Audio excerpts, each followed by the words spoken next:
Welcome to the Real Estate Agent Market Update and Mindset Podcast. I'm your host, Angie Gerber, and every Monday you will get a snapshot of what you need to know about the real estate market in real time.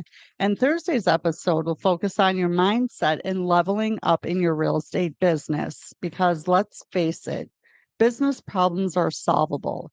It's all the other personal crap that we drag into our businesses that keep us stuck. So let's get to it. Right, everyone. Welcome to the Money Market Update. Nikki gave me a little precursor. It's going to be a great call. So grab pen, grab paper. Yes, lots of info. Let's go. All right. So welcome.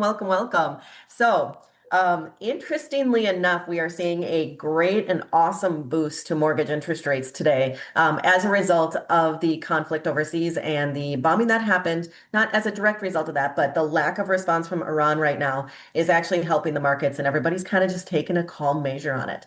We expect to see a lot of volatility this week, but experts are telling us that it's going to start to push down more and more on those mortgage interest rates. So if you take a look at it today, we are up by 25 basis points, which means at this level right here, you can see mortgage interest rates are the lowest they've been in at least the last 30 days.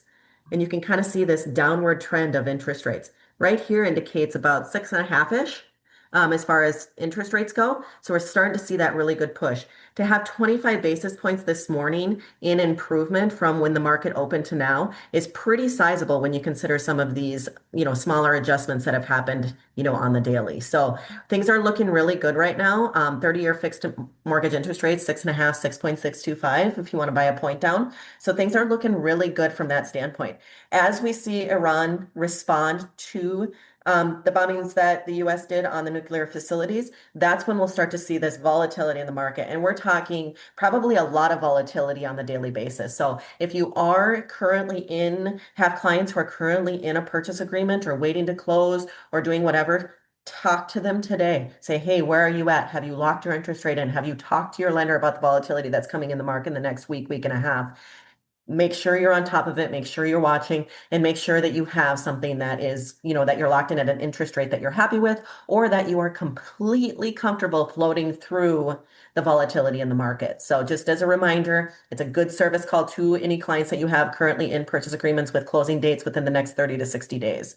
That would be my recommendation today. All right, so let's talk about, on the flip side, let's talk about property taxes. So DeSantis is really, who is the governor in Florida, is really starting to push for no property tax in the state of Florida. His argument is that you purchase a home, you pay for it for 30 years, and no matter what, you're still paying property taxes. So you don't ever really own that home and the land under it. You're basically just renting it from the government. And he really wants to get rid of those property taxes. So what does that mean for Florida? But what does that mean in comparison to the rest of the nation as far as property taxes, how much is collected, and what that looks like? So I did a little research on property taxes and which states have the highest percentage of collected property tax, which states have the lowest percentage of collected property taxes. And then I also am going to talk about Minnesota, Arizona, and Florida in comparison to how much actual revenue is generated on the state level and then on the local level. That's very important because if you think about DeSantis and the governor, ruling the governor in Florida, is he talking about the state property taxes or is he talking about the local property taxes that he wants to get rid of? And there's a distinct difference between the two as far as how much revenue is generated for those. Now, he's talking about residential single-family primary residences. That's what he wants to get rid of property tax for. I'm going to be talking about property taxes as a whole for residential property taxes, not corporations, not businesses, not Disney World, not, things of that nature that bring in a lot of tax revenue for the state of Florida, but just kind of how does that compare to everything else? So it's just kind of some interesting information as we kind of follow that decision that he's trying to make and get pushed through the state. So right now, the top 3 states with the highest property tax rates. And when I say this is percentage in comparison to home values. So number 1 is New Jersey, 1.89% per year of the home's value, of the assessed value is given to property taxes. New Hampshire comes in at number two at 1.86. And believe it or not, Texas comes in at number three at 1.81. Now, interestingly enough, in Texas, historically, the actual cost of your home is lower, but your property taxes are much higher. So, for example, just as a comparison, a home that's in Texas that's $400,000 would probably be about 650 to 700 in the state of Minnesota. So the actual cost of that home is a lot cheaper, but in comparison, your property taxes are pretty high. Higher rankings just in the Midwest area are going to be Nebraska, Wisconsin, Illinois, and Connecticut, all around 1.7%. So definitely some Midwest states there coming in as far as higher property taxes. On average in the state of Minnesota, it's 1.25. In the state of Arizona, it's about 0.85. And in Florida, it's usually about one-ish, right around that. Right around that amount. Florida is very, very, very diverse from a property tax standpoint because depending on where you are in Florida, that you could have a tax rate that's higher or extremely low. So for example, in and around Disney World, in that area, in the Orlando area, those property taxes are actually higher than other parts of the state because they are also, even though Disney World's supporting a lot of consumerism around there, they still collect a lot of property taxes for being in that area. States with the lowest property taxes rates per year. Hawaii, believe it or not, 0.27. So expensive homes in Hawaii, but you're not paying that much for property taxes. Number two, Alabama, 0.39. And then Colorado, 0.49 to 0.52, which is also surprising because Colorado, just like Hawaii, higher property cost, lower, property tax. Also coming in at Nevada, Louisiana, South Carolina, Utah, Delaware, West Virginia, and Arizona rank among the lowest. So those are all under 0.1 or all under 0.85 as far as property tax rates. So when I talk about property tax rates, I'm talking about what is collected from a local standpoint, either city or county, and also a state level. So those are all combined and then giving you the average percentages of what that is. As far as nationwide goes, the research is a little bit tough to get behind as far as like what the average property tax rate is for a single family home, but they're averaging somewhere around 2869 per year. So you can kind of see, and that has to do with, what is the average cost of a home? What is it, and there's a lot of data that goes into it. So the accuracy of that $2,700 number or 2689 number is relatively okay. I mean, it's the best guess we can get, but there isn't really a way to calculate averages just because it is so different. Also, so if we talk about total tax collected, so in the state of Minnesota, for example, across the state collected in 2024 was $12.3 billion in taxes. That was the local level at 11.58 billion and the state level at 0.718 billion. So those two together make up that $12.3 billion. That's what's collected in the state of Minnesota on property tax on a yearly basis, and then is divvied out depending on where the assessments are, school levies, things of that nature, where those things are appropriated. So it's really interesting to think about. So if you think about Minnesota at 12.3, you look at, let's see here. I want to find it here. Arizona, in comparison from 12.3, Arizona's 8.51 billion. So drastically lower by about $4 billion. Only 716 million going to the state. Otherwise, the 7.8 billion goes to local jurisdictions, counties, cities, schools, things of that nature. So the state does collect a certain portion of that. And then as far as Florida goes, Florida is going to come in at, believe it or not, so remember 12 billion for Minnesota, 8.5 billion for Arizona, $50.54 billion is collected every year in the state of Florida for property taxes. And this includes the state level getting only 452 million of that. The rest is set out to cities, local jurisdictions, things of that nature. So if you think about the economic impact, if DeSantis is able to get this, law passed or this put through, $50 billion in a hit to their local government or to their funds.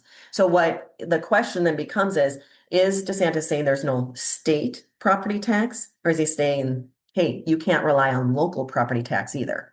So if you think about just the state, that's $452 million. Okay, great. You spread that out. That's a break in your property taxes, but is he going to be able to also say you can't charge from a local level as well? And is that up to him? So that's kind of what we still have to figure out is if that part is actually up to him or if it's going to have to go through each city, each county, each local jurisdiction to say no property tax. So it's really interesting. And you sit there and you say, okay, so some of the questions that have been raised, how are you going to make up for a $50 billion spend in the state of Florida? And DeSantis is saying that they have a surplus and they can rely on tourism, they can rely on the second homes, they can rely on, things of that nature so that of that $50 billion, it's only a certain portion that is for primary residences.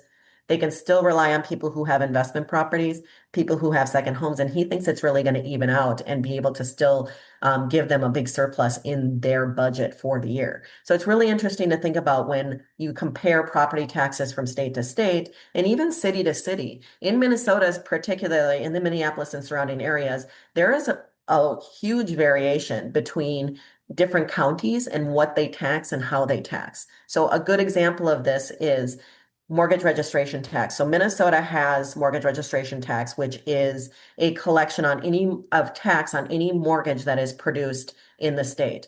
So in other words, if you're buying in Hennepin County and Ramsey County, that mortgage registration tax is actually more expensive than if you buy outside those two counties. So that's just one variation that you can find when we talk about, property tax and registration tax and, things of those things that come into the mortgage and the property purchase. So things to think about when you're talking to your buyers is not only, hey, what is this mortgage going to cost me? But if I buy in, X county up here versus X county over here, what's the difference in my monthly payment per month? What am I seeing on average for property taxes over here? What am I seeing here? Another good thing to do would be to look up, and you can do this by using ChatGPT or any of your other AI bots, is to say, okay, what have been the average property tax increase percentages year over year for the last 5 years?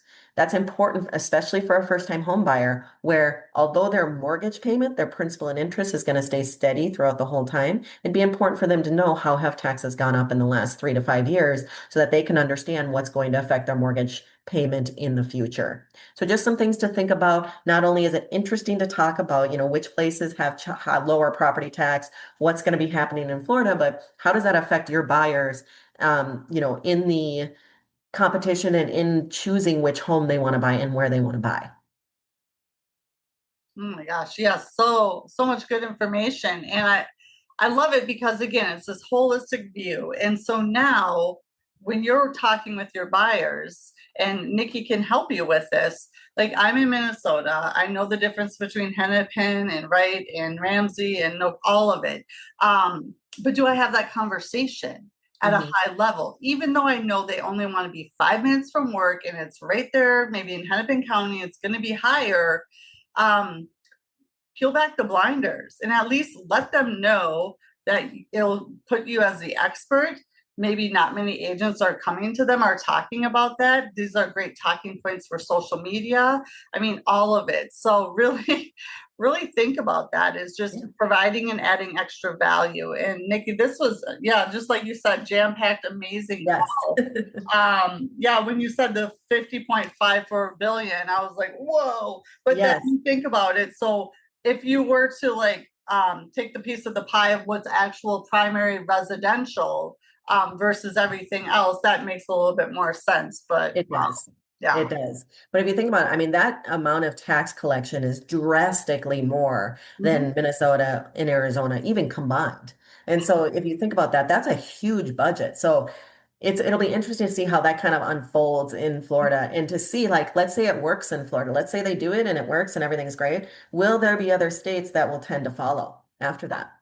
Yeah, because you said it usually starts on the coast and kind of comes in. Yep, so comes right in. Minnesota's a little bit right in the middle. So we'll just Yes. kind of watch and see what happens. But that's why anyone watching this on YouTube, listening on the podcast on Workplace, you got to get here because Nikki will keep us up to date of everything that's happening with Iran and with Florida and with this stuff. So you bring stuff that I'm not always seeing in the media or the way that you come about it. It's just so important for agents to be in the know, especially now more than ever with so much uncertainty and just not knowing what you don't know.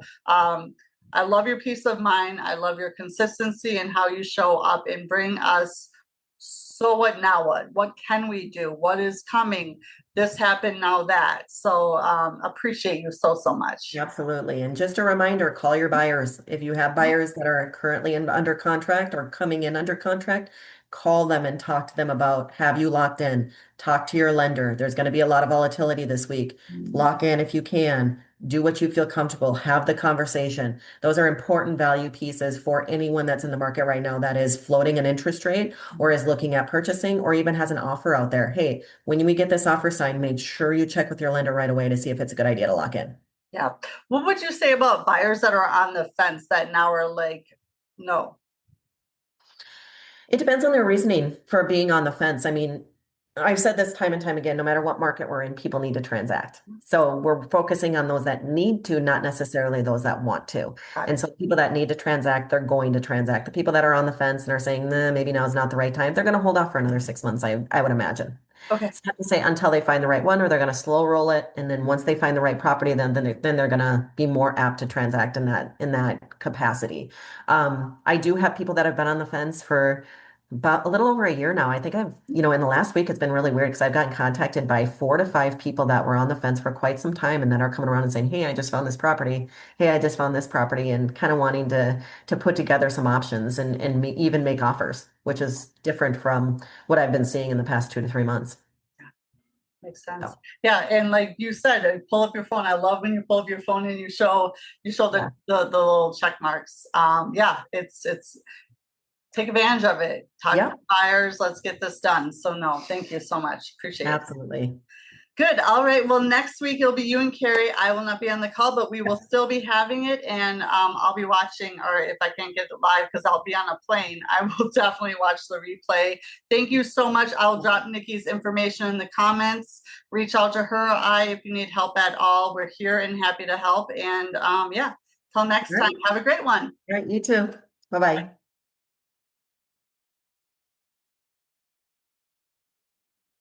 Thanks for joining us today. And be sure to check out my ebook, From Hustle to Harmony for Real Estate Agents, on my Stan store, stan.store/Angie Gerber.